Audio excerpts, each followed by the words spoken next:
Полициски службеници од Овара-Кочани вчера ги лишиле од слобода лицата со иницијали КХ 26 години, МТ 18, НН 24, НН 23, лицето со иницијали ЗН 40 и еден малолетник, сите од Кочани. Кај местото викано Бочвенец во атарот на селото Полаки Кочанско, тие биле затекнати при вршење кражба на дрво од туѓа шума и при тоа биле пронајдени 48 исечени стебла на огревни дабови дрва.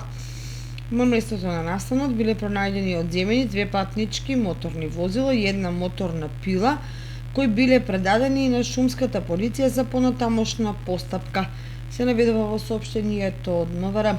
За случајот, како што велат од МВР, бил запознаен јавен обвинител и по негово целосно документирање против сторителите ќе биде поднесена соодветна пријава.